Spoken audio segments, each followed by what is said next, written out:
एक बंधुओं नियम इस कथा से आप लोगों को धारण करना है।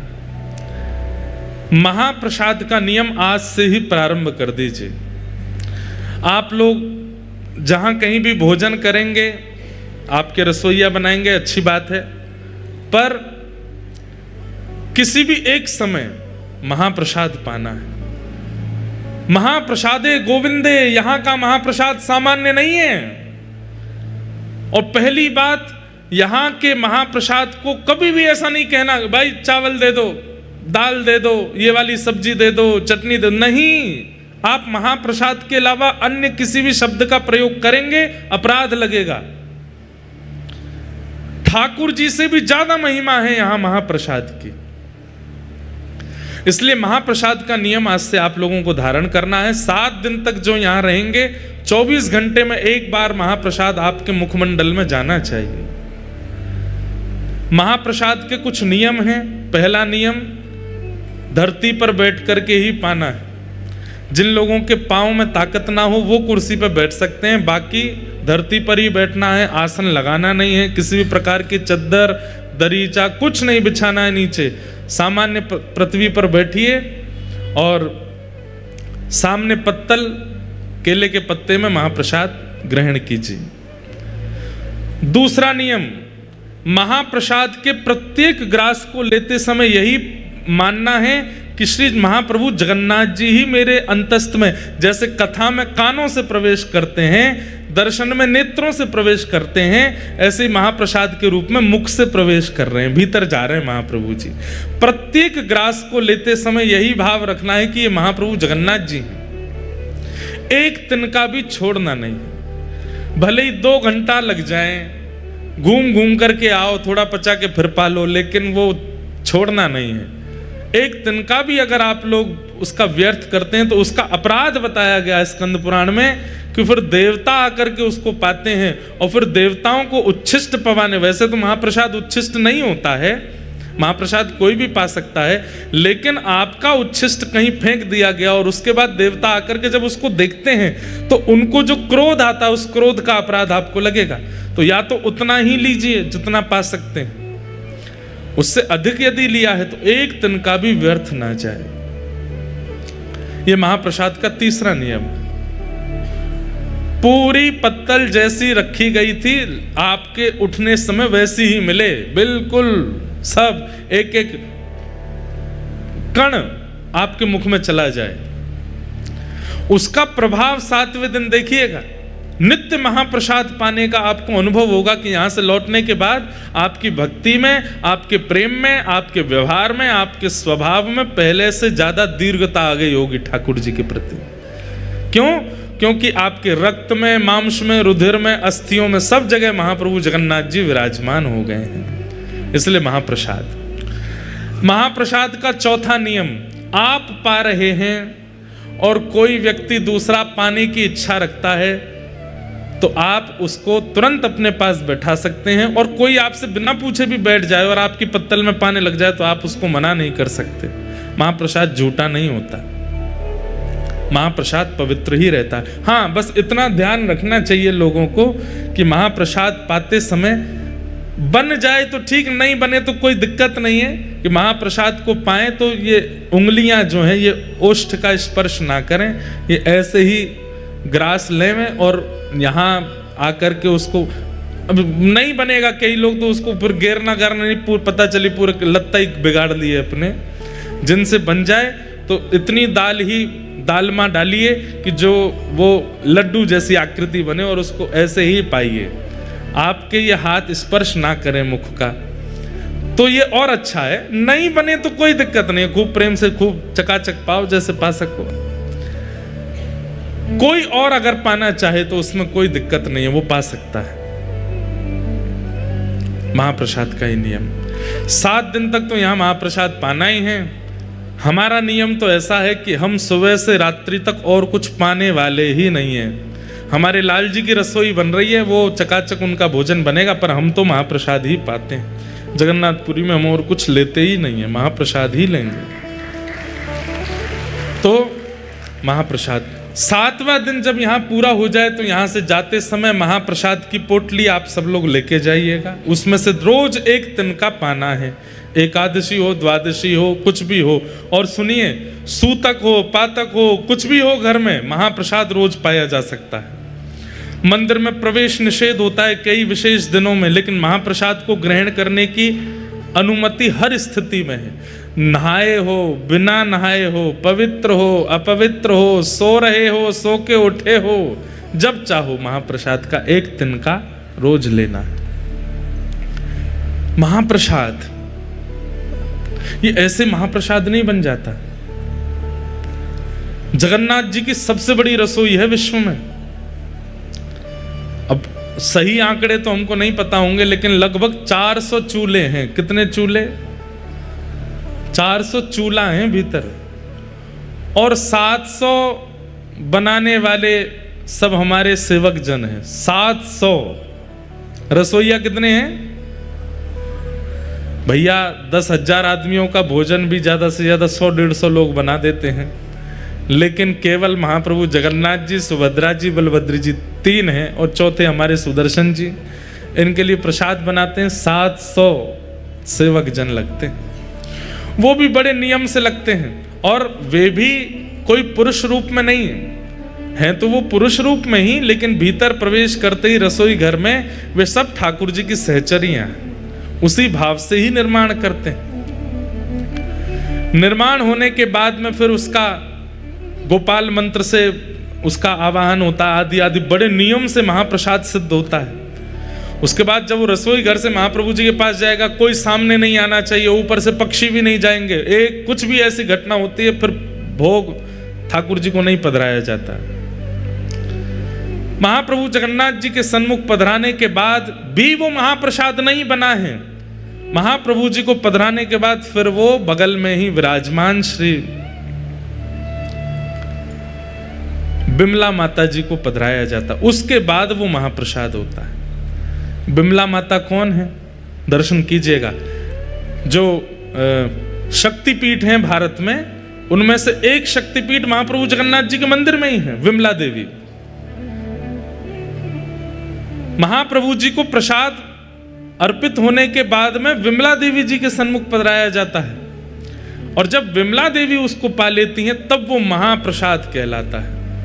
उसके बाद वो सब देवी देवताओं में सब में वितरण होता है, सब भक्तों में वितरण होता है। उसके बाद आनंद बाजार में आता है और वहां से हम आप सब लोगों को मिलता है। विमला देवी कौन है? पार्वती। आप कहेंगे महाराज जी नारायण और लक्ष्मी जी का तो मेल देखा है, आप कहेंगे कृष्ण किशोरी जी का मेल देखा है, पर ये जगन्नाथ जी का विमला देवी पार्वती जी कैसे विराज रही हैं? तो एक बहुत सुंदर कथा है स्कंद पुराण में। ठाकुर जी का महाप्रसाद सबको नहीं मिलता था जगन्नाथ जी के विराजमान होने से पहले। ध्यान से सुनिएगा, श्री ठाकुर जी का महाप्रसाद सब जगह प्रसाद है, यहां महाप्रसाद है। ये महाप्रसाद या तो जगन्नाथपुरी में है या वैकुंठ में है, और तीसरा कोई स्थान नहीं है महाप्रसाद का। या तो जीवित अवस्था में जगन्नाथपुरी में महाप्रसाद मिल सकता है, या मृत्यु के उपरांत कोई वैकुंठ गया तो वहां मिलेगा, लेकिन वैकुंठ में भी बहुत मुश्किल है। कैसे मुश्किल है सुनो। एक बार नारद जी पहुंचे, और नारद जी रोज दर्शन करते हैं ठाकुर जी का। दर्शन करके आनंदित हो जाते हैं, परिक्रमा लगाते हैं। कभी ठाकुर जी की माला जी मिल जाती है, कभी ठाकुर जी का उपरना मिल जाता है, कभी ठाकुर जी के इत्र प्रसादी मिल जाती है, कभी ठाकुर जी का चंदन प्रसाद मिल जाता है। दर्शन करते करते वर्षों बीत गए, तो नारद जी के मन में आया सब प्रसाद मिलते हैं, एक बार ठाकुर जी का अदनामृत महाप्रसाद मिल जाए। तो नारद जी बोले, मैं नारद हूं, मेरी बात को कोई रद्द नहीं कर सकता, मैं मांगूंगा तो मुझे देना पड़ेगा। सब लोग इधर देखो, ध्यान से सुनो। तो श्री नारद जी महाराज प्रार्थना करने लगे, जय विजय से प्रार्थना की, निरस्त हो गई। और समीप जाकर के कोई अति सामीप्य वर्तन से पूछी उन्होंने भी निरस्त कर दी।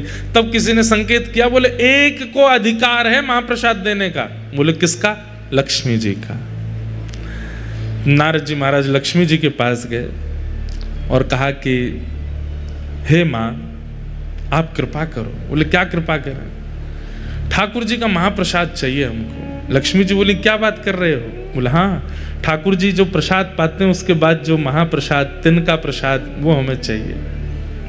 लक्ष्मी जी बोली असंभव, वो नहीं प्राप्त हो सकता। बोले क्यों? बोले जब ठाकुर जी प्रसाद पाते हैं तो ठाकुर जी की प्रसाद पाती जैसे ही ठाकुर जी उठ के जाते हैं, वो थाली जो है ना, उस पर सबसे पहले अधिकार तो हमारा है।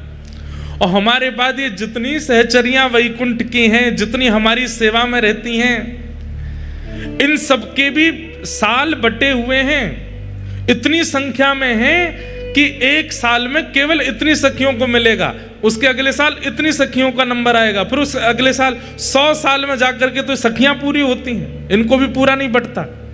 जय विजय आदि तक को प्राप्त नहीं हो पाता, आपको कैसे दे दें? एक एक तिनके के भी 5-5 हिस्से होते हैं और वो बटता है सब में। सोच रहे हैं आप?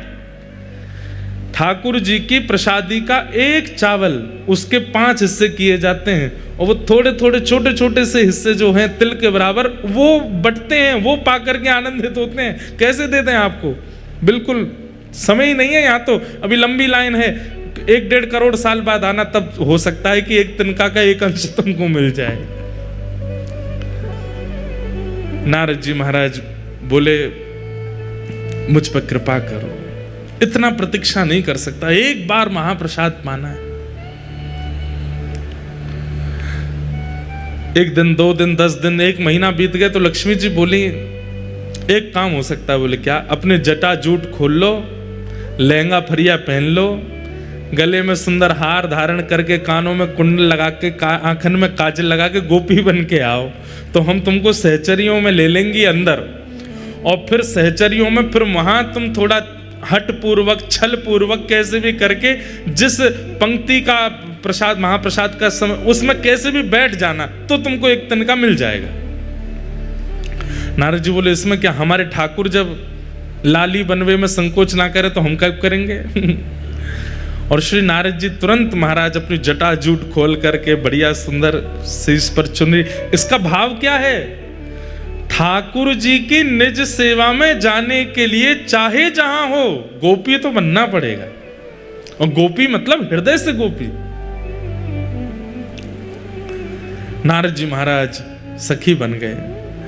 लक्ष्मी जी चुपचाप उनको रसोई घर में ले गई। बोले ठाकुर जी को नहीं पता चलना चाहिए, क्योंकि इतने सब लोग हैं, सब पर कृपा होती है, तो ठाकुर जी को कोई ये इस प्रकार से कोई प्रवेश करता, ठाकुर जी को बहुत संकोच लगता है कि अभी इतने लोग बैठे हैं, इतने वर्षों की प्रतीक्षा है, और आप जबरदस्ती ये वीवीआईपी बीच में घुसे आए हो। ठाकुर जी को अच्छा नहीं लगता, इसलिए ठाकुर जी को पता नहीं चलना चाहिए, चुपचाप यहाँ सेवा करते रहो।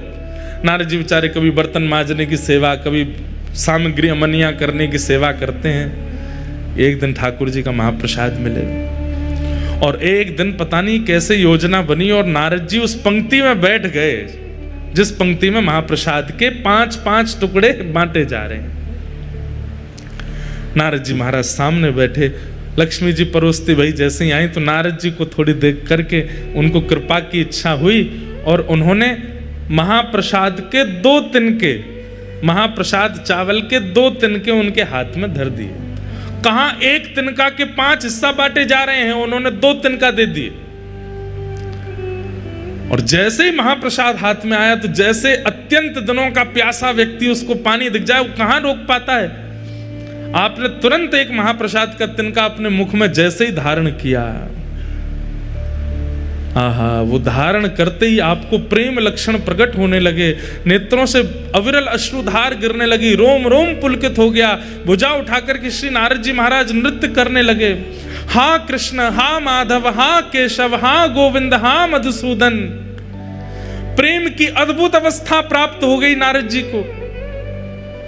इतने वर्षों में संकीर्तन करके भी जो ठाकुर जी की अवस्था नहीं मिली थी, वो अवस्था केवल महाप्रसाद प्राप्त करते ही नारद जी की प्रकट होने लगी। इतने में ठाकुर जी की दृष्टि गई, ये कौन सखी है? ये कौन नई नवेली सहचरी है, इतनी जोर से नृत्य कर रही है?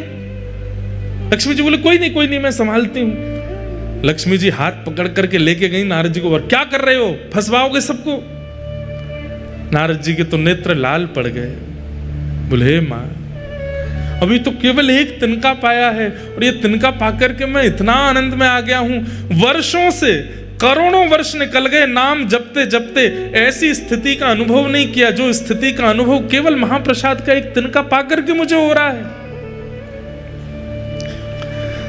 लक्ष्मी जी बोली इसलिए नहीं देते हैं, तुम देखो क्या हालत हो गई, अब जल्दी जाओ यहां से, ठाकुर जी को पता चल गई तो दिक्कत होगी। वैकुंठ से ही चले गए, नाच रहे हैं, कभी किसी लोक में जा रहे हैं, कभी किसी लोक में जा रहे हैं। सब नारद जी की इस भाव दशा को देख करके आश्चर्यचकित हो रहे हैं कि ये कैसे हो गया। नृत्य करते करते करते करते श्री नारद जी महाराज पहुंचे कैलाश। कैलाश में विराजमान महादेव, बाकी सब तो नारद जी का नृत्य देख करके अनुमान लगा रहे हैं कि हुआ क्या है, लेकिन महादेव तो महादेव हैं, वो तो देखते ही पहचान गए। नारद जी नृत्य कर रहे हैं, भुजा उठा करके, तुरंत महादेव गए और महादेव जाकर के हाथ जोड़ के बोले, हे मेरी गृहिणी के गुरुदेव, हमारी पार्वती जी पत्नी के गुरुदेव हो आप। हमें पता है कि कोई अद्भुत पूंजी मिली है ठाकुर जी की, और उसी से ये भावावेश आपके चित्त में आ रहा है। अब प्रतीक्षा नहीं हो रही है, जल्दी हमें प्रदान कर दो। नारद जी बोले मेरे पास नहीं है। बोले मुझे सब दिख रहा है, हाथ में दबाए बैठे हो, एक तिनका पा लिया, एक अभी बचा, ये हमको दे दो। नारद जी बोले प्रभु बस इच्छा नहीं हो रही है, इसके प्रति तो स्वार्थ हो रहा है कि मैं कैसे दे दूं आपको। शंकर जी बोले अच्छा, तो फिर आगे तुमको बहुत काम पड़ेंगे हमसे, फिर क्या करोगे? अरे भाई हम भी महादेव हैं, एक हम पे भी कृपा कर दो। अकेले नृत्य करने में क्या सुख मिलेगा, हमें दे दोगे तो हम भी नृत्य करेंगे, दोनों फिर साथ में नृत्य करेंगे, यमुना पुलिन पर नृत्य करेंगे, समुद्र तट पर नृत्य करेंगे, कैलाश की चोटियों पर नृत्य करेंगे, एक से दो भले। नारद जी बोले हाँ ये तो ठीक है, अकेले नृत्य करने से ज्यादा सुख तो एक संग में और हो जाए तो और सुख मिलेगा। तुरंत नारद जी ने वो महाप्रसाद का एक तिनका महादेव को दिया, और जैसे ही महादेव ने पाया तो जो दशा अभी तक नारद जी की वो महादेव की भी हो गई। जटाजूट खोल करके महादेव भी भुजा उठा करके कभी नारद जी के गले में गलवैयां डाल करके नृत्य करें, और नेत्रों से अश्रुपात हो रहा है, प्रेम लक्षणा भक्ति प्रकट हो गई दोनों के चित्त में। कभी यमुना तट पर, कभी गंगा तट पर, कभी नर्मदा तट पर, कभी समुद्र तट पर, कभी हिमालय की चोटियों पर, कभी किसी लोक में, कभी किसी लोक में, बस विचरण करके भावावेश में नृत्य कर रहे हैं। पार्वती जी बोली महादेव को हुआ क्या है? भावावेश में रुदन करते रहते हैं, नृत्य करते रहते हैं, इतने आनंद में छके पगे हमने पहले कभी नहीं देखे। महादेव आनंद में तो हमेशा रहते हैं, लेकिन महादेव का आनंद कैसा है प्रकट नहीं करते हैं, अंदर ही अंदर इंट्रोवर्ट है महादेव, नेत्र बंद करके बैठे रहेंगे। लेकिन अब महादेव की स्थिति ऐसी है कि जो आनंद हृदय का है वो प्रकट हो रहा है। अरे कहां तक कहें, नारद जी और महादेव का जो दर्शन करता है वो भी नृत्य करने लगता है, उसके चित्त में भी वही भाव प्रकट हो जाता है। परंतु पार्वती जी समझ गई कि कुछ तो इन्हें ऐसा मिला है जिसके कारण ये ऐसे हो रहे हैं। महादेव से पूछा, महादेव ने तो उत्तर नहीं दिया, तो सीधे नारद जी के चरण पकड़े, गुरुदेव आपने क्या दिया है इनको? कुछ तो आपने खिलाया है, कुछ तो आपने ऐसा बताया है, या कुछ तो आपने दिखाया है जिससे ये ऐसे हो गए। मुझे भी दिखाओ, मुझे भी बताओ, या मुझे भी खिलाओ। आनंद में छके छके नारद जी के मुख से निकल गया, बोले अरे देवी क्या बताए, बहुत तप करना पड़ता है, तब जाकर के ठाकुर जी का अदरामृत 2 तिनका महाप्रसाद का मिलता है, उसको एक नारद जी पाते हैं, दूसरे आपके पतिदेव पाते हैं, तो ये भाव दशा होती है। बोले 2 ही तिनका थे? बोले हाँ। एक आपने पा लिया? बोले जी। और एक? बोले एक इनने पा लिया। तो इन्होंने हमको क्यों नहीं दिया? एक के 2 तिनका भी तो हो सकते थे, और हमने तो सुना वैकुंठ में 1 के 5 तिनका होते हैं तब बांटा जाता है।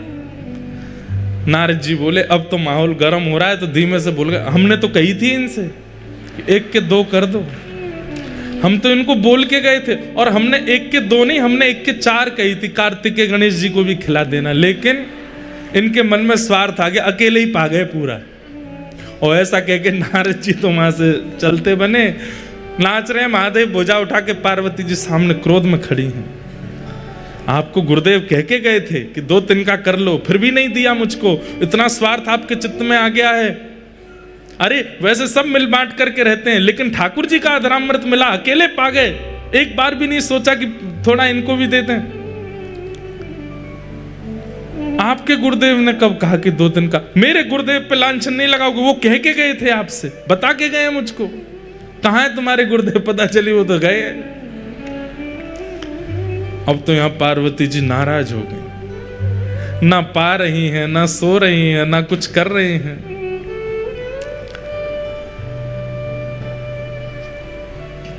महादेव पहुंचे, देवी क्या बात है? बोले मुझे भी महाप्रसाद चाहिए। तो महादेव बोले देखो, अब महाप्रसाद के लिए तो बहुत यत्न करना पड़ता है, तब जाकर के वो प्राप्त होता है। अब वो यत्न दोबारा कौन करेगा? मुझे नहीं पता, मुझे चाहिए। तब महादेव ने ध्यान करके पार्वती जी को बताया कि तुम्हारा पूर्व रूप जो सती का था, जहां जहां जो जो अंग पड़े थे वहां वहां शक्तिपीठ प्रकट हो गई। उन्हीं में तुम्हारा नाभि क्षेत्र जो है वो एक श्री क्षेत्र समुद्र तट पर नीलाचल पर्वत पर विराजमान है। वहां जाकर के तुम तप करो, और वहां तुम इसी भाव के लिए तप करो कि तुम्हें ठाकुर जी का महाप्रसाद मिले। और उस तप के प्रभाव से देवी हमको तो एक तिनका मिला है, लेकिन मैं दीर्घ दृष्टि से देख पा रहा हूं, अगर तुम्हारा तप सफल हो गया तो महाप्रभु जगन्नाथ जी का जो एक तिनका मुझे और नारद जी को मिला, वो महाप्रभु जी का महाप्रसाद की पूरी हंडी महाप्रभु जी के भोग लगने के बाद सीधे आपके सन्मुख आएगी, और आप जब प्रसाद पाओगे उसके बाद ही वो महाप्रसाद बनेगा और सबको वितरण किया जाएगा।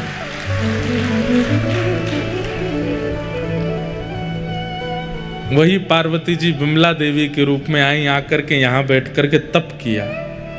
किसके लिए तप किया? आपका महाप्रसाद चाहिए। तब महाप्रभु जगन्नाथ जी ने आपको आज्ञा दी, हम जगन्नाथ रूप में यहां विराजेंगे, लक्ष्मी जी ही हमारी रसोई सिद्ध करेंगी।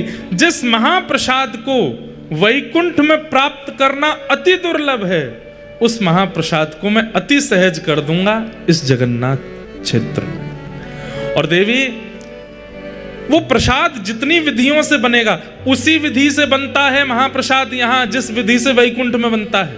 मुझे पूरी विधि अभी भी अच्छे से पता नहीं, अंदर सामग्रियां कैसे धोई जाती हैं, कैसे अमनियां की जाती हैं, फिर उनको कैसे किन किन मंत्रों को बोल करके सामग्री डाली जाती हैं, फिर उसके बाद 9 हंडियां रखी जाती हैं। सबसे पहले ऊपर वाली हंडी पक करके तैयार होती है, ऊपर ठाकुर जी के सन्मुख, उसके पीछे भी बहुत विधियां होती हैं, तब जाकर के महाप्रसाद सिद्ध होता है।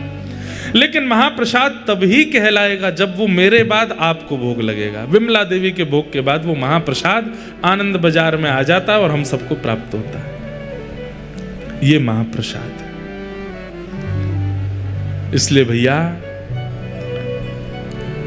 जगन्नाथ जी का नित्य दर्शन तो आप नहीं कर सकते, कोई राजस्थान से, कोई बंबई से, हम उत्तर प्रदेश से, कहां से आए हैं। और कलयुग में जन्म लेने वाले व्यक्ति को अगर अपना कल्याण चाहिए तो कलयुग के प्रधान देव जगन्नाथ जी का नित्य दर्शन करना पड़ेगा, तभी उसका उद्धार होगा, नहीं तो नहीं होगा। हम कैसे करें? रोज फ्लाइट ले लेके तो आ नहीं सकते। तो इसलिए महाप्रसाद जो है वो जगन्नाथ जी का ही रूप है। यदि उसे हम अपने साथ लेकर के जाते हैं और नित्य महाप्रभु जी का स्मरण करके प्रातः प्रथम अपने मुख में कुछ और धारण करना ही नहीं, सीधे महाप्रसाद ग्रहण करना है, तो नित्य जगन्नाथ जी के दर्शन का जो फल होता है वो हमें नित्य प्राप्त हो जाएगा। इसलिए आज से महाप्रसाद जी का नियम धारण कर लीजिए, प्रत्येक दिन महाप्रसाद पाना है।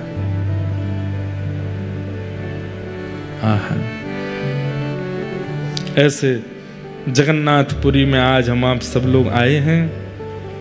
कितना सुंदर मंच बना है, मानो जैसे हम आप सब लोग दर्शनार्थी हैं और महाप्रभु जगन्नाथ जी श्री मंदिर से गुंडीचा की ओर चल रहे हैं। यहाँ की रथ यात्रा तो 2 दिन 3 दिन में पूरी हो जाती है, परंतु ये रथ यात्रा कथा रूपी तो 7 दिन तक चलने वाली है।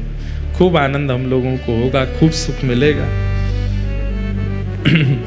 श्री कबीर दास जी एक पद गाते हैं जगन्नाथपुरी का दर्शन करके।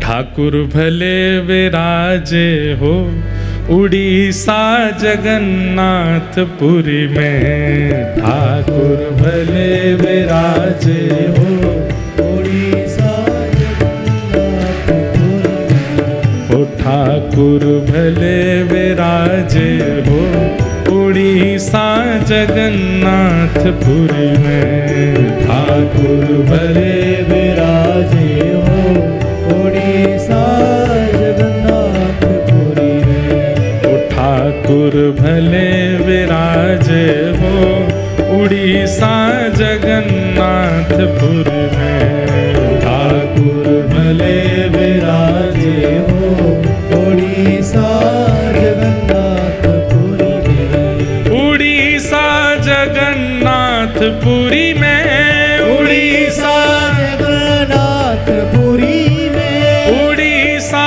जगन्नाथपुरी में, उड़ीसा जगन्नाथपुरी में, उड़ीसा जगन्नाथपुरी में, उड़ीसा जगन्नाथपुरी में, उड़ीसा जगन्नाथपुरी में, उड़ीसा जगन्नाथपुरी में, ओ ठाकुर भले विराजे हो उड़ीसा जगन्नाथपुरी में, ठाकुर भले विराजे हो उड़ीसा जगन्नाथपुरी में, ओ ठाकुर भले विराजे हो उड़ीसा जगन्नाथपुरी में, ओ ठाकुर भले विराजे हो उड़ीसा जगन्नाथपुरी।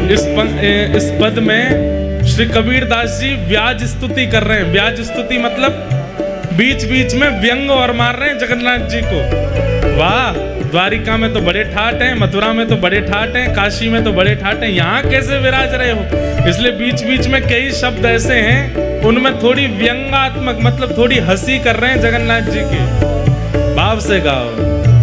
कब से छोड़ी मथुरा नगरी, कब से छोड़ी काशी, कब से छोड़ी मथुरा नगरी, कब से छोड़ी काशी, हाँ कब से छोड़ी मथुरा नगरी, कब से छोड़ी काशी, कब से छोड़ी मथुरा नगरी, कब से छोड़ी काशी, हाँ झारखंड में आन विराजे, झारखंड में आन विराजे। झारखंड इसलिए कहा क्योंकि यहाँ चारों तरफ जंगली जल, वनी वन, कांटे ही कांटे, झाड़ ही झाड़ थी। झारखंड में आन विराजे, झारखंड में आन विराजे, ओ यहाँ वृंदावन के वासी, ठाकुर भले विराजे हो उड़ीसा जगन्नाथपुरी में, ठाकुर भले विराजे हो उड़ीसा जगन्नाथपुरी में, झारखंड में आन विराजे, झारखंड में आन विराजे, यहाँ वृंदावन के वासी, ओ ठाकुर, ओ ठाकुर, ठाकुर भले विराजे हो उड़ीसा जगन्नाथपुरी में, ठाकुर भले विराजे हो उड़ीसा जगन्नाथपुरी में। देखो यहाँ पे लेट ना दंडवत है, इसका मतलब यूं थोड़ी है कि कच करोगे ही नहीं। अरे इतनी संख्या में बैठे हैं, भुजा उठा के, करताल बजा के, ऊंचे स्तर में गाओ, हे ठाकुर, हाँ ठाकुर, हे ठाकुर भले विराजे हो उड़ीसा जगन्नाथपुरी में, ठाकुर भले विराजे हो उड़ीसा जगन्नाथ, श्री जगन्नाथ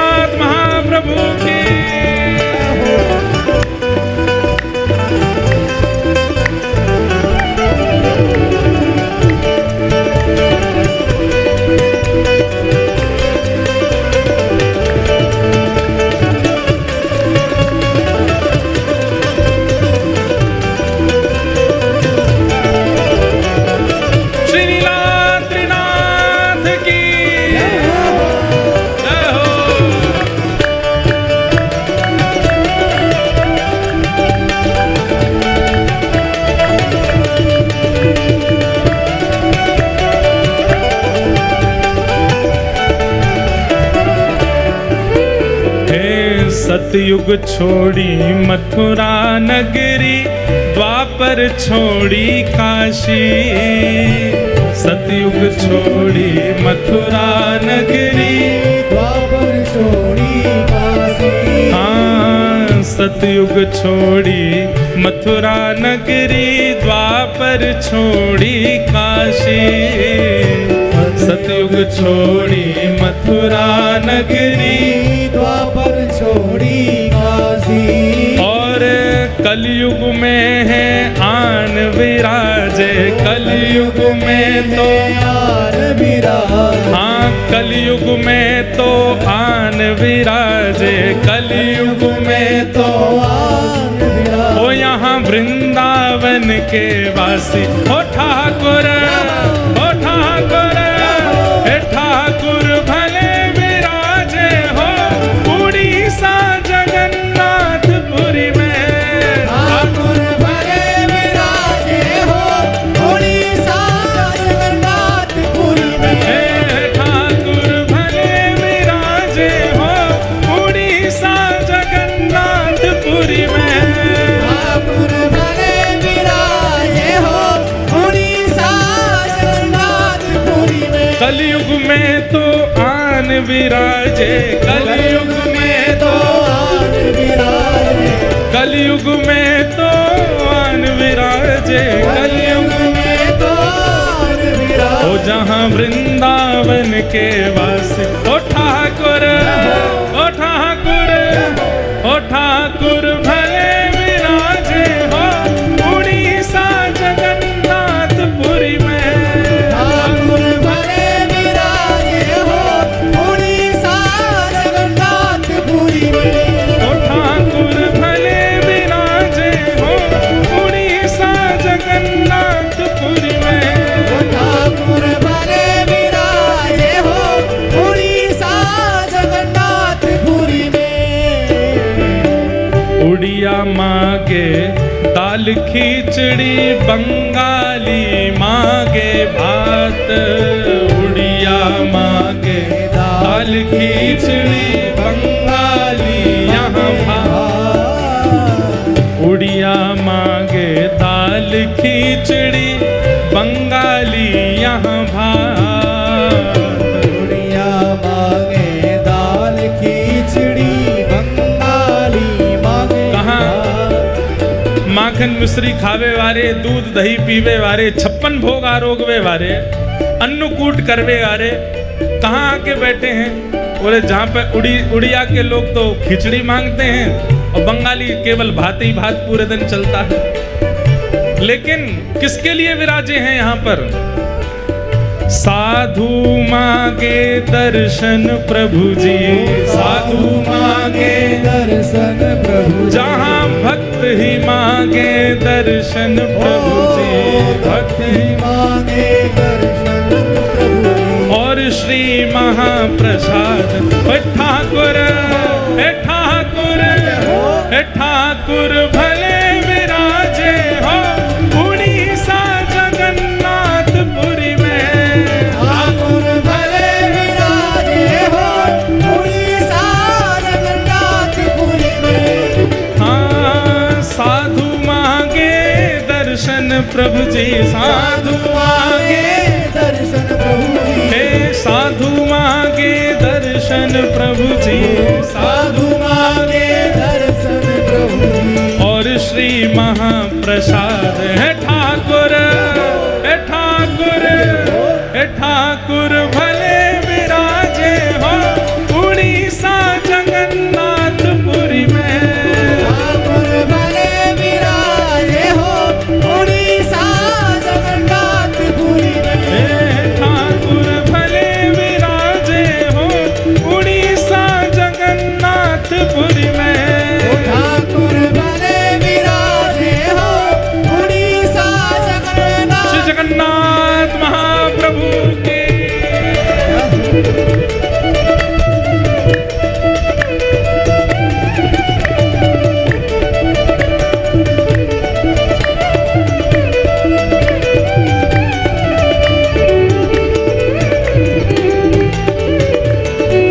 श्री बलभद्र सुभद्रा मैया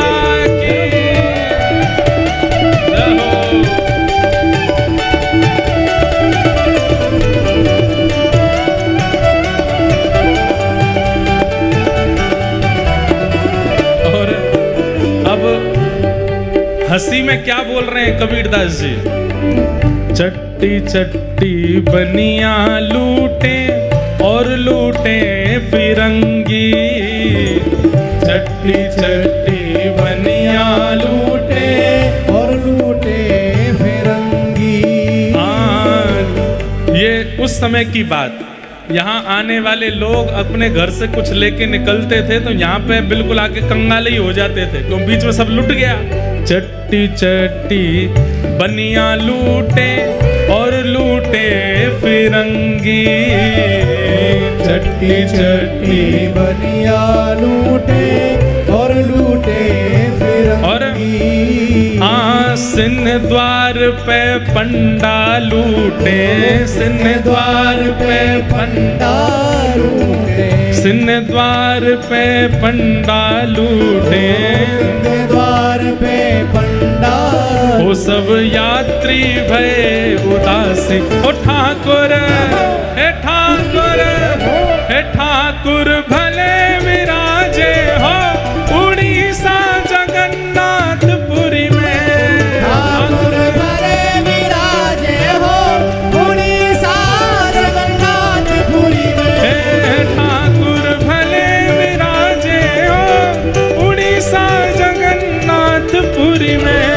ठाकुर भले विराजे हो उड़ीसा जगन्नाथपुरी में। सिंह द्वार पे पंडा लूटे, सिंह द्वार पे पंडा लूटे, सब यात्री भय उदासी। है ठाकुर हे ठाकुर हे ठाकुर भले विराजे हो उड़ीसा जगन्नाथपुरी में।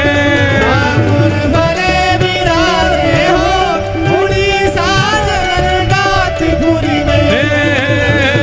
जय जगन्नाथ भजो जगन्नाथ, जय जगन्नाथ भजो जगन्नाथ। हे गाओ जगन्नाथ ध्याओ जगन्नाथ, आओ जगन्नाथ आओ जगन्नाथ। हे बोलो जगन्नाथ भजो जगन्नाथ, हे बोलो जगन्नाथ भजो जगन्नाथ। हे गाओ जगन्नाथ ध्याओ जगन्नाथ। आओ जगन्नाथ आओ जगन्नाथ। हे ठाकुर ठाकुर ओ ठाकुर भले विराजे हो उड़ीसा जगन्नाथपुरी में। ठाकुर भले विराजे हो उड़ीसा जगन्नाथपुरी में। नील चक्र पे ध्वजा विराजे मस्तक सोहे हीरा, नील चक्र पे ध्वजा विराजे। मस्तक सोहे सब लोग गाओ।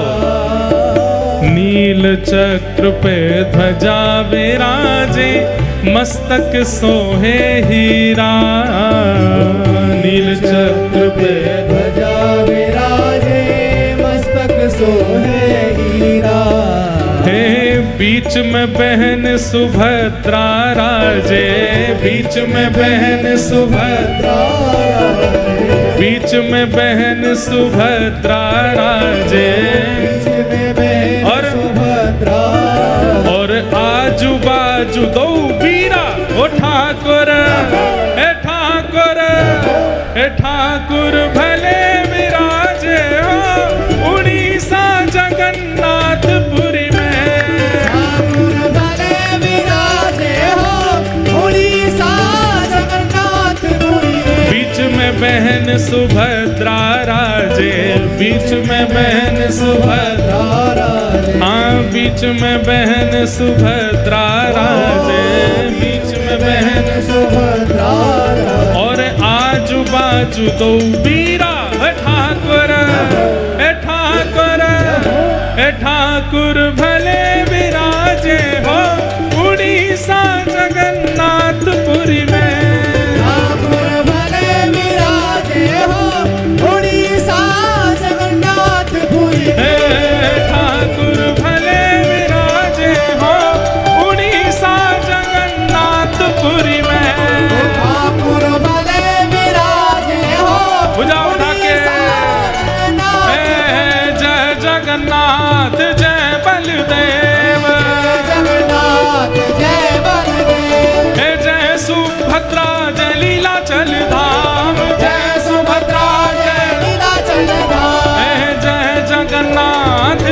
बलदेव, जगन्नाथ जय बलदेव, जय सुभद्रा जय लीलाचल धाम, जय सुभद्रा जय लीलाचल धाम, जय जगन्नाथ जय बलदेव, जय जगन्नाथ जय बलदेव, जय जगन्नाथ जय बलदेव, जय जगन्नाथ जय बलदेव, जय सुभद्रा जय लीलाचल धाम, जय सुभद्रा जय लीलाचल धाम, जय जगन्नाथ जय बलदेव, जय जगन्नाथ जय बलदेव, जय सुभद्रा जय लीलाचल धाम, जय सुभद्रा जय लीलाचल श्री जगन्नाथ महाप्रभु की बलभद्र सुभद्रा मैया की जय जय श्री राम, जय जय श्री राम, जय जय श्री राम।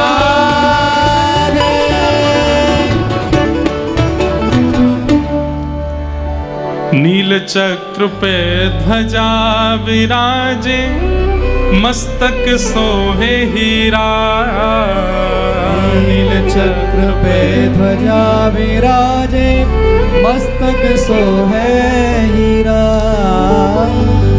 बीच में बहन सुभद्रा राजे, बीच में बहन सुभद्रा राजे, आजू बाजू दो बीरा, हे ठाकुर भले विराजे हो, उड़ीसा जगन्नाथपुरी में, हे ठाकुर भले विराजे हो, उड़ीसा जगन्नाथपुरी में। ऐसे महाप्रभु जगन्नाथ जी ने अपनी शरण में बुलाया है।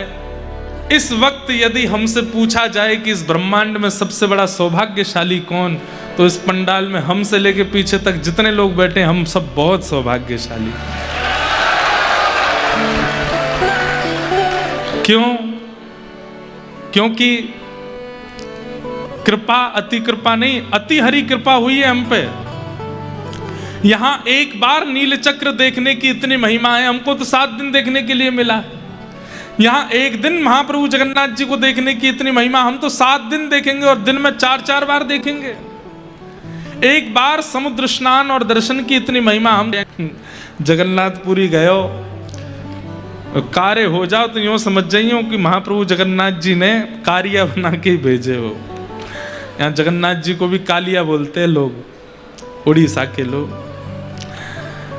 तो ये सौभाग्य नहीं है हमारा, कथा सुनने को मिल रही है, महाप्रसाद पाने को मिल रहा है, दर्शन करने को। लोग बाग आते हैं 1-2 दिन के लिए आते हैं। और सुनिए, आप में से जो लोग 2 दिन 3 दिन के लिए आए हैं, अगर 3 दिन में ही लौट के चले गए, 2 दिन में ही चले गए, तो समझियो जगन्नाथ जी आपसे बस यूं होते, हाँ ठीक है आओ जाओ।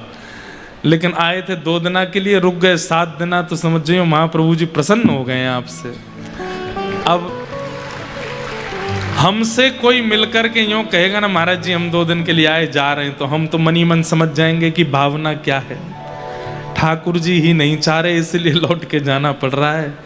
लेकिन यदि आपकी भावना है तो पूरे रुक कर के जाओ, ये अवसर दोबारा नहीं मिलेगा। हम पूर्ण प्रयास करेंगे महाप्रभु जी के खूब सुंदर सुंदर भाव, भक्त चरित्र आदि कथा में मिलित होकर के सुना में। इसलिए इस कथा का जितना हो सके आप लोग सुंदर रस स्वादन पान कर लीजिएगा। आज प्रथम दिवस है कथा का, विलंब बहुत हुआ। हम बस महात्मा का एक श्लोक बोल करके और आज की कथा को विश्राम देंगे। कल से बंधुओं कथा का समय सुबह 10 बजे से है। आप सब लोगों के लिए 9 बजे से 10 बजे तक के बीच में यहाँ पर उपस्थिति हो जानी चाहिए। 10 साढ़े 10 के बीच में हम आकर के कथा प्रारंभ कर देंगे। 1 बजे तक कथा चलेगी। उसके बाद हम आप सब लोग फिर प्रसाद आदि पाके कल से क्या क्रम रहेंगे शाम के हम बता देंगे। कोई आपको कमरे में उठाने नहीं आएगा, कोई बुलाने नहीं आएगा, बस स्थान और समय बता दिया जाएगा। अपने आप पहुंचिए, आनंद करिए सब। सच्चिदानंद रूपाय विश्वोत्पत्त्यादि हेतवे तापत्रय विनाशाय श्री कृष्णाय वयं नमः। यम प्रव्रजन्तमनुपेत अपेत कृत्यम द्वैपायनो विरह कातरया जुहाव पुत्रेति तन्मयतया तर्वोऽभिनेदोस्तं सर्वभूतहृदयं मुनिमानतोऽस्मि। सच्चिदानंद रूपाय, भगवान कैसे हैं? सत्य, चैतन्य और आनंद। यहां पर 3 रूप में विराजमान है। बंधुओं, आपको पता है जगन्नाथपुरी के लोग छोटी मोटी जीवन में कोई दुविधा परिस्थिति आती है तो जगन्नाथ जी से बोलते हैं, लेकिन कोई बहुत बड़ी विपत्ति आती है तो फिर इनसे बोलते हैं।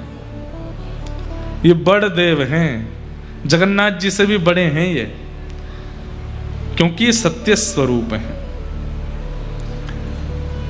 यहां के लोग बलराम जी से बड़ी बड़ी जो योजनाएं जगन्नाथपुरी में होती हैं जिनका समाधान नहीं हो पाता, तो यहाँ के समाधानी श्री बलभद्र जी हैं, जगन्नाथ जी नहीं हैं। इनसे नहीं पूछते हैं, इनसे पूछते हैं, और जो बलराम जी कह देंगे, आज्ञा कर देंगे, वो होगा, चाहे जगन्नाथ जी मना करें। क्योंकि करते सबसे पहले श्री बलराम जी का दर्शन करना चाहिए, वो सत्य स्वरूप हैं। उसके बाद श्री सुभद्रा जी का दर्शन करना चाहिए, वो चैतन्य स्वरूप हैं। और फिर इन दोनों के दर्शन के बाद महाप्रभु जगन्नाथ जी का दर्शन करना चाहिए, वो आनंद स्वरूप हैं। अगर कोई व्यक्ति मंदिर में प्रवेश करता है और श्री बलभद्र जी के दर्शन में ज्यादा रुचि नहीं दिखाता, सुभद्रा जी के दर्शन में रुचि नहीं दिखाता, तो वो जब वो जगन्नाथ जी का दर्शन करता है तो जगन्नाथ जी उसको दर्शन देने में रुचि नहीं करते। इसलिए जगन्नाथ जी को रिझाना है तो पहले बलभद्र जी और सुभद्रा जी के भावपूर्ण दर्शन करो। बलराम जी कौन है? आचार्य चरण है। कौन है? बोलो, आचार्य चरण। इसीलिए श्री बलराम जी महाराज कलिकाल में श्री रामानुजाचार्य जी के रूप में प्रकट हुए। यही शेषावतार लक्ष्मण बन के आए, वही शेषावतार बलभद्र बन करके आए, और वही शेषावतार कलिकाल में आचार्य रामानुज बन करके आए। वो आचार्य हैं, जीवाचार्य हैं। मुझे और आपको भगवत सन्निधि प्रदान करने का दायित्व ही आचार्य के पास है। कहते हैं ना कि बिना आचार्य के भगवत सन्निधि ग्रहण करोगे तो अपराध बनेगा। ठाकुर जी स्वीकार नहीं करेंगे ऐसा नहीं है, पर आचार्य सहित जाओगे तो थोड़े बहुत भी जो विकार चित्त में होंगे वो भी आचार्य नष्ट कर देंगे, ठाकुर जी के परिपूर्ण योग्य बनाते हैं। इसलिए सर्वप्रथम दर्शन श्री बलराम जी का। क्यों? क्योंकि वो सत्य हैं। दूसरा दर्शन श्री सुभद्रा जी का। मैं एक बात कहता हूं कि जब आप दर्शन करने जाओगे तो बलराम जी का दर्शन हो जाएगा, भले ही ना हो, जगन्नाथ जी का दर्शन भी आधा होगा, लेकिन सुभद्रा जी परिपूर्ण दिखती हैं। अच्छा, एक बात और, सुभद्रा जी के हस्त कमलों का दर्शन नहीं होता।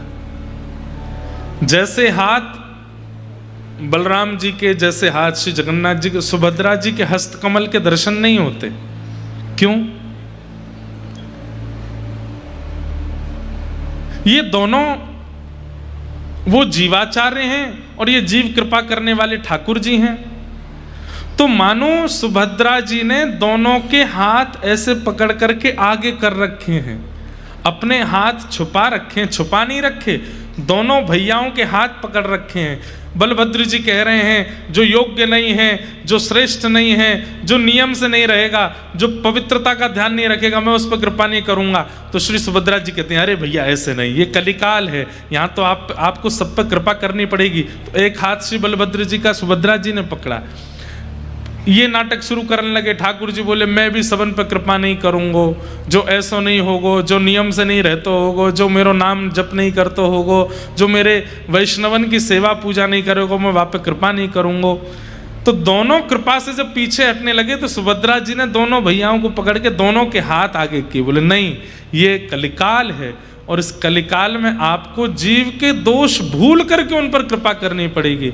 तो सुभद्रा जी के हस्तकमल नहीं है ऐसा नहीं है, दोनों भाइयों के हाथ लेकर के सुभद्रा जी ने आगे किए हैं। ये हस्तकमल वो हस्तकमल दोनों आगे किए हैं कि आपको कृपा करनी पड़ेगी, आपको जीव को उद्धार करना पड़ेगा। इसलिए दोनों भुजाएं आगे करवाई भैया की, इसलिए सुभद्रा जी के हस्तकमल दर्शन नहीं होते। तो ये कौन है? ये चैतन्यता प्रदान करते हैं। हम आप सबकी बुद्धि जो जड़ हो गई है, मन जो जड़ हो गया है, व्यवहार जो हमारा जड़त्व को प्राप्त हो गया है, उस जड़त्व को चैतन्य प्रदान करती हैं श्री सुभद्रा जी। सत्यता प्रदान करते हैं श्री बलराम जी, चैतन्यता प्रदान करती हैं श्री सुभद्रा जी। और जब जड़ चैतन्य हो जाता है, असत्य सत्य में परिवर्तित हो जाता है, तब महाप्रभु जगन्नाथ जी आनंद प्रदान करते हैं, सच्चिदानंद रूपाय। इसलिए सीधे महाप्रभु जी के दर्शन का विधान नहीं है, पहले बलभद्र जी, फिर सुभद्रा जी और फिर जगन्नाथ जी। और एक बात और, ये चतुर्व्यूह हैं, 3 नहीं है, 4 हैं। बलराम जी, सुभद्रा जी, जगन्नाथ जी, और जगन्नाथ जी के ठीक बगल में श्री सुदर्शन जी। दर्शन जरूर कीजिएगा, श्री सुदर्शन जी ऐसे विराज रहे होंगे पास में। वो सुदर्शन जी किस भाव से हैं? वो रक्षात्मक भाव से। भक्त की भक्ति में रक्षा, जीव की संसार में रक्षा। इस संसार व्यवहार में कहीं हम इस संसार माया में चक्र में फंस ना जाएं, इसलिए सुदर्शन जी का दर्शन। तो चौथे हैं श्री सुदर्शन जी महाराज, चारों के दर्शन होते हैं। यही है सच्चिदानंद रूपाय,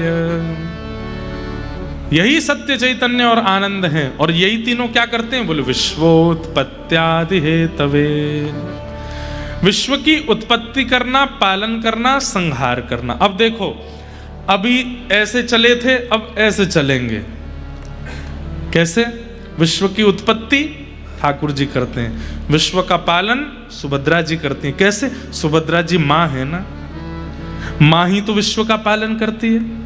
यदि माँ ना हो तो विश्व का पालन कौन करे?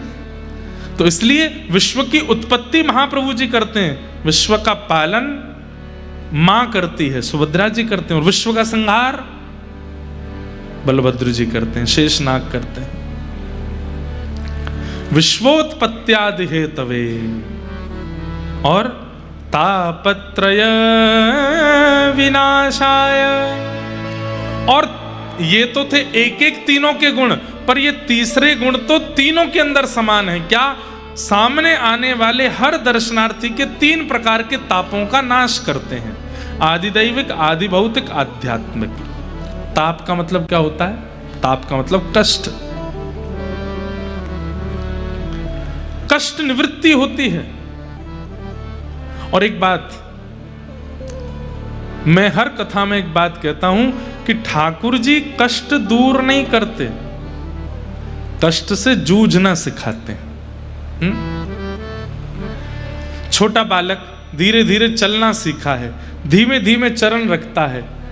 अब उसके पैर इतने बड़े नहीं है कि वो सीढ़ी चढ़ सके, उसके पैर इतने बड़े नहीं है कि वो कुछ दहली लांग सके। तो पिता ने क्या सोचा? मैं घर में सीढ़ियां बनवाऊंगा ही नहीं, मैं घर में दहली ही नहीं रखूंगा, तो मेरे बालक को कभी पीड़ा नहीं होगी। ऐसा नहीं हो सकता। दहली तो रहेंगी, सीढ़ियां तो रहेंगी, बालक को अभ्यास करना पड़ेगा उन पर चढ़ने का और उनको लांघने का। ठीक वैसे ही बंधुओं, हम आप सब लोग बालक हैं, और ये संसार में आने वाले जितने भी आपत्ति विपत्ति हैं, ये सब दहलियां हैं, सीढ़ियां हैं। आप चाहो कि सीढ़ियां ही हटा दी जाएं, दहली ही हटा दी जाएं, तो 2 चीज हटा दी आपने। सीढ़ियां अगर घर से हटा दोगे तो ऊपर के कक्ष में कभी नहीं जा पाओगे। ऊपर का कक्ष मतलब नीचे का कक्ष जो है वो असुरक्षित होता है एक प्रकार से। जिन लोगों के घर नदी के किनारे हैं, बाढ़ आएगी सबसे पहले पानी कहाँ आएगा? नीचे वाले कक्ष में आएगा। घर में चोर प्रवेश करेंगे सबसे पहले कहाँ जाएंगे? नीचे वाले कक्ष में आएंगे। घर में सांप बिच्छू आदि अगर कोई प्रवेश कर गया सबसे पहले नीचे वाले, तो नीचे वाला कक्ष जो है वो असुरक्षित है। ऊपर वाला कक्ष जो है वो नीचे से थोड़ा सुरक्षित है। अगर सीढ़ी ही हटा दोगे तो फिर ऊपर कैसे जाओगे? इसका मतलब जीवन में कई ऐसे पड़ाव आते हैं, वो पड़ाव आपको नीचे के कक्ष से ऊपर के कक्ष में ले जाने के होते हैं। पर हम क्या करते हैं? हे बजरंगबली, ये जो पड़ाव मेरे जीवन में आया है, ये जो विपत्ति मेरे, इसको दूर करो। हनुमान जी कहते हैं ले मुंह का करो, ले हटा दूंगा। हनुमान जी महाराज सिड्डी हटा देते हैं, हम खुश हो जाते हैं सिड्डी हट गई। लेकिन वास्तविकता यह है कि आप ऊपर के कमरे से वंचित हो गए, आप और असुरक्षित हो गए हो। हमारी बात समझ में आ रही है? सिड्डी नहीं हटानी है। और दूसरी बात दहली, अब तुम्हारे पांव छोटे, तुम दहली लांग ही नहीं पा रहे तो दहली हटवा दोगे? नहीं, दहली हटवा दोगे तो छोटे छोटे जीवों का, छोटे छोटे हिंसक जीवों का प्रवेश बहुत सहज हो जाएगा जीवन में। ऐसी ये छोटी छोटी दहलियां हैं जीवन में। माँ का नाराज हो जाना, पत्नी का नाराज हो जाना, बच्चों का बात ना मानना, जीवन में विपरीत अवस्थाओं का आना, ये सब छोटी छोटी दहलियां हैं, होनी चाहिए। ठाकुर जी ना तो दहली हटाते हैं ना सीढ़ी हटाते हैं, सीढ़ी चढ़ना सिखाते हैं और दहली लांघना सिखाते हैं।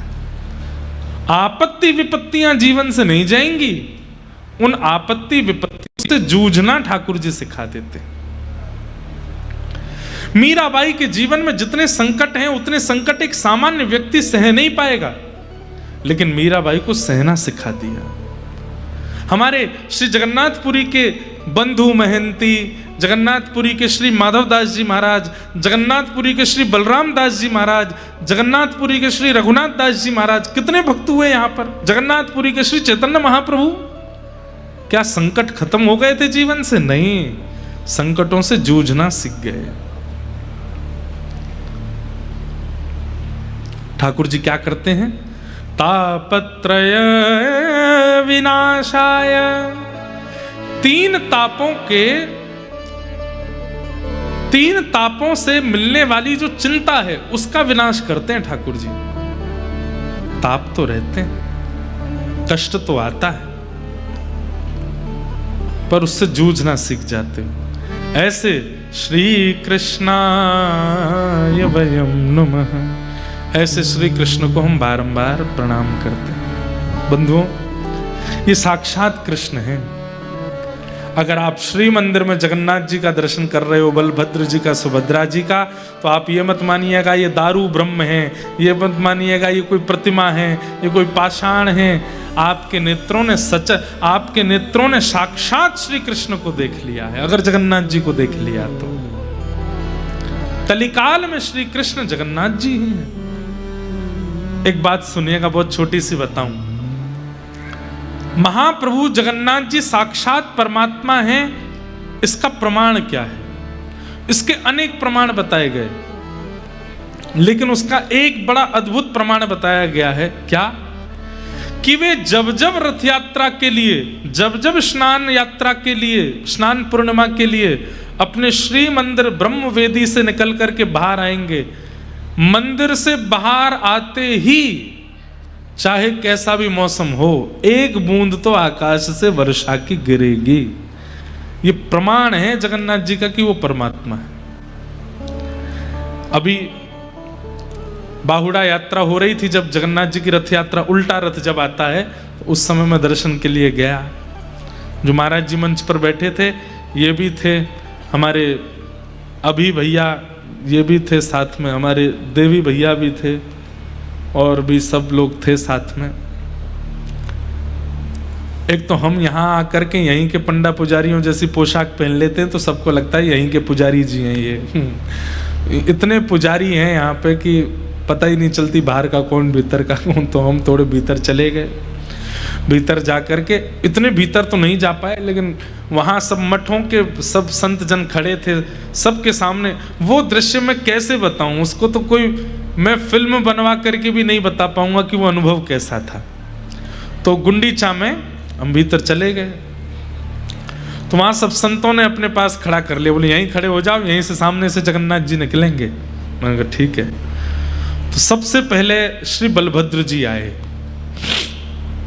बलभद्र जी आए तो मेरे सिर में ऐसा लगा कि जैसे मानो किसी ने बर्फ रख दी हो, इतने रोंगटे खड़े हुए, इतने बिल्कुल सामने से बलभद्र जी निकल के गए।